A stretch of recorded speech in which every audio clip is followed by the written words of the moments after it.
चने करारे चने नमकीन चने गरम चने चने करारे चने नमकीन चने। जी नाज़रीन, वाइस ऑफ पंजाब उत्ते मैं हाँ हाफिज़ खालिद ते पंजाबी विरसा प्रोग्राम दे विच अज तुहानूं लैके आए हैं डिस्ट्रिक्ट पाकपतन दा करीबी इलाका ਚੱਕ अज़मत दे विच असीं गुजर रहे सी ते सानूं भाई मिले ने। नाज़रीन तुसीं सुनिया होवेगा कि पठान एक रिस्की कौम आ, लेकिन पठाना तो ज़्यादा पंजाबी रिस्की कौम ही सानूं लभ गई है। पठाना ने तो लक्कड़ दी रेहड़ी उत्ते अग ला के ज़ाहिर करता सी कि असीं डरदे नहीं गे, लेकिन नाज़रीन उस तो वड्डा मोइज़ा सानूं एक नवां साइंसदान मिलिया वा। इन्हां दा नाम आ मौला बख्श। नाम सुन के डर गए होवोगे, तुसीं फिल्मां 'च सुनदे सी मौला बख्श हुंदा वा, लेकिन अज असीं वो मौला बख्श लभ लिया वा जिन्हें मोटरसाइकिल उत्ते अग ला छड्डी आ और ये मोटरसाइकिल उत्ते अग ला के अपनी रोजी रोटी कमा रहे हैं। नाज़रीन बिल्कुल पाकिस्तानी कौम बहुत वड्डी रिस्की कौम आ ते दुनिया वास्ते एक मैसेज भी आ कि इन्हां इस कौम नाल ते इन्हां लोगों नाल पंगा बिल्कुल ना लैन, क्योंकि इन्हां नाल पंगा लिया बहुत महंगा पैंदा है। तो मजीद जानते हैं मौला बख्श की ज़िंदगी के बारे। इन्होंने मोटरसाइकिल ते अग लाई है तो कितनी देर तो चल रही है अग।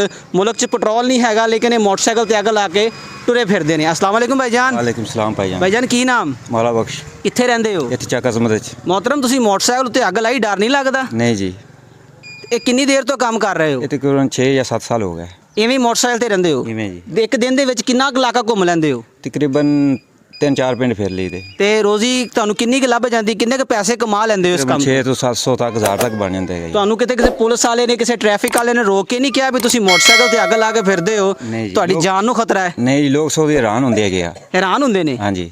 ਤੇ ਬਿਲਕੁਲ ਡਰ ਨਹੀਂ ਲੱਗਦਾ? ਨਹੀਂ ਜੀ, ਅੱਛਾ, ਤੇ ਤੁਸੀਂ ਇੱਕ ਦਿਨ ਦੇ ਵਿੱਚ ਕਿੰਨੇ ਕੁ ਚਨੇ ਵੇਚ ਲੈਂਦੇ ਹੋ? ਇਹ ਤਕਰੀਬਨ 4 ਕਿਲੋ 5 ਕਿਲੋ ਲੱਗ ਜਾਂਦੇ ਹੈਗੇ ਆ। ਲੱਗ ਜਾਂਦੇ ਨੇ। ਤੇ ਮੋਹਤਰਮ ਅਸੀਂ ਸੁਣਿਆ ਸੀ ਕਿ ਪਠਾਣਾ ਨੇ ਲੱਕੜੀ ਦੀ ਰੇਹੜੀ ਤੇ ਅੱਗ ਲਾ ਕੇ ਬੜਾ ਵੱਡਾ ਕਾਰਨਾਮਾ ਸਰ ਅੰਜਾਮ ਦਿੱਤਾ ਵਾ, ਲੇਕਿਨ ਮੌਲਾ ਬਖਸ਼ ਸਾਹਿਬ ਤੁਹਾਨੂੰ ਵੇਖ ਕੇ ਅਸੀਂ ਬੜੇ ਹੈਰਾਨ ਵੀ ਹੋਏ ਆ ਤੇ ਯਕੀਨਨ ਸਾਡੇ ਪੰਜਾਬ ਦੇ ਵੇਖਣ ਵਾਲੇ ਜਿਹੜੇ ਵਿਊਵਰ ਨੇ, ਵਾਇਸ ਆਫ ਪੰਜਾਬ ਦੇ ਜਿਹੜੇ ਚਾਹਣ ਵਾਲੇ, ਉਹ ਵੀ ਦੇਖ ਕੇ ਪਰੇਸ਼ਾਨ ਹੋਣਗੇ ਕਿ ਮੌਲਾ ਬਖਸ਼ ਸਾਹਿਬ ਨੇ ਇੱਕ ਨਵਾਂ ਹੀ ਕੰਮ ਕਰਤਾ। ਤੁਹਾਨੂੰ ਇਹ ਆਈਡੀਆ ਕਿਹਨੇ ਦਿੱਤਾ? ਬਸ ਪੇਟ ਨੇ ਸਿਖਾ ਦਿੱਤਾ ਜੀ। ਭੁੱਖ ਨੇ ਤੇ ਪੇੜ ਨੇ ਸਿਖਾਤਾ? ਹਾਂਜੀ। ਤੇ ਮੋਹਤਰਮ ਇਹ ਕੰਮ ਤੁਸੀਂ ਕਿਸੇ ਹੋਰ ਜਗ੍ਹਾ ਤੇ ਵੀ ਕਰ ਸਕਦੇ ਹੋ, ਮੋਟਰਸਾਈਕਲ ਤੇ ਕਿਉਂ ਕੀਤਾ? ਬਸ ਮੋਟਰਸਾਈਕਲ ਤੇ ਇਹ ਹੁੰਦਾ ਨਾ ਵੀ 3-4 ਪਿੰਡ ਫਿਰੇ ਜਾਂਦੇ ਨੇ, ਅਗਰ ਰੇਹੜੀ ਤੇ ਲਾਈਏ ਤੇ ਫਿਰ ਇੱਕੋ ਪਿੰਡ ਹੀ ਰਹੀਦਾ। ਤੁਹਾਡੇ ਨਾਲ ਇੰਨੇ ਬੱਚੇ ਖੜੋਤੇ, ਤੁਸੀਂ ਸਕੂਲ ਦੇ ਬਾਹਰ ਵੀ ਜਾਂਦੇ ਹੋਵੋਗੇ, ਤੇ ਖਤਰੇ ਤੋਂ ਖਾਲੀ ਤੇ ਨਹੀਂਗਾ? ਹਲੇ ਤਾਂ ਰੱਬ ਦਾ ਸ਼ੁਕਰ ਹੈ ਨਹੀਂ ਹੋਇਆ ਹੈਗਾ ਇਸ ਤਰ੍ਹਾਂ ਦਾ, ਤੇ ਜਦੋਂ ਹੋਣਾ ਹੈ ਤਾਂ ਫਿਰ ਪਤਾ ਨਹੀਂ ਚੱਲਣਾ ਹੈਗਾ, ਜਦੋਂ ਰੱਬ ਦਾ ਹੁਕਮ ਆ ਗਿਆ ਤਾਂ। मोहतरम बहुत सारे मुल्क जिन्हों की नज़र पाकिस्तान ते पाकिस्तान पंगा लेना चाहते हैं, लेकिन ਤੁਹਾਨੂੰ ਵੇਖ ਕੇ ਮੈਨੂੰ ਲੱਗਦਾ ਵਾ ਕਿ ਕੋਈ ਮੁਲਕ ਆਪਣੇ ਨਾਲ ਪੰਗਾ ਨਹੀਂ ਲਵੇਗਾ। ਤੇ ਉਹਨਾਂ ਮੁਲਕਾਂ ਦੇ ਨਾਮ ਜਿਹੜੇ ਆਪਣੇ ਦੁਸ਼ਮਣ ਆ, ਤੁਸੀਂ ਕੀ ਕਹੋਗੇ? ਮੈਂ ਪੈਗਾਮ ਇਹ ਦੇਣਾ ਚਾਹਨਾ ਵੀ ਜਿਸ ਤਰ੍ਹਾਂ ਮੋਟਰਸਾਈਕਲ ਤੇ ਅੱਗ ਲਾਈ ਹੈ, ਠੀਕ ਹੈ, ਇਸ ਤਰ੍ਹਾਂ ਉਹਨਾਂ ਦੇ ਮੁਲਕ ਨੂੰ ਅੱਗ ਲਾ ਸਕਣਾ, ਠੀਕ ਹੈ। ਇਹ ਨਾ ਸੋਚਣ ਵੀ ਇਹ ਬਸ ਗਰੀਬ ਆਦਮੀ ਹੈ ਤੇ ਗਰੀਬ ਕੌਮ ਹੈਗੀ ਹੈ, ਠੀਕ ਹੈ। ਅਸੀਂ ਡਰਨਾ ਨਹੀਂ ਚਾਹੁੰਦੇ ਹੈਗੇ। ਅੱਛਾ ਹਾਂ जी नाज़रीन, वाइस ऑफ पंजाब के पंजाबी विरसा प्रोग्राम उत्ते तुहाडी मुलाकात कराई है असी एक पंजाब के नौजवान मौला बख्श दे नाल। ते मौला बख्श ने आपदा मैसेज बड़ा सोहना दिता है उन्हां मुल्कां वास्ते जिहड़े पाकिस्तान नूं होर नज़राना वेखदे ने कि इस मुल्क दे विच हर बच्चा मौला बख्श आ।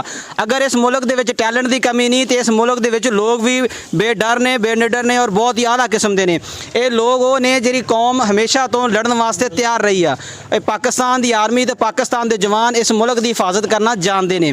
कैमरामैन अमार शाकर दे नाल हाफिज़ Khalid, vice of Punjab, district Pakpattan. चने करारे चने नमकीन चने गरम चने बड़े वधिया चने।